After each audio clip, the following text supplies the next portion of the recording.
আজ চলে এসেছি একটা ভাইয়ের বিয়েতে, অনির্বাণ। মনে আছে তো তোমাদের? আশা করি আমার প্রিভিয়াস ব্লগগুলো যদি দেখে থাকো তাহলে অনির্বাণ আর সৈনিককে তোমরা চেনো। আর যারা চেনো না তাদের জন্য ওদের আশীর্বাদের ভিডিওটার লিঙ্ক কমেন্টে দিয়ে দেবো।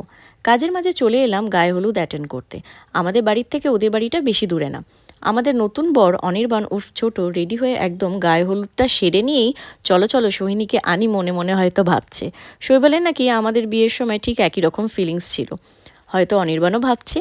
কয়েকশো ফটো তুলে নিয়ে আমরা গায়ে হলুদের পর্ব শুরু করে দিলাম। কাকিমারা ওকে বরণ করে নিল, তারপরে হচ্ছে অনির্বাণ ঘুচাচ্ছে তার আইবুড়ো। সব নিয়মগুলো করে নিয়ে একে একে আমরা গায়ে হলুদ মাখাতে শুরু করলাম।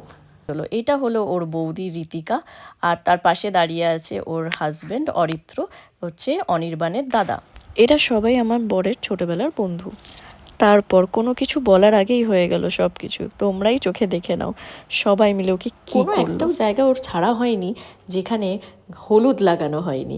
এই মজাগুলোই তো মনে থাকে সারা জীবন, তাই না? তারপর চলে গেলাম বাড়ি, কিছু অফিসের কাজ করে রেডি হয়ে গেলাম বিয়ে অ্যাটেন্ড করতে। যাচ্ছি আমরা রিসরা।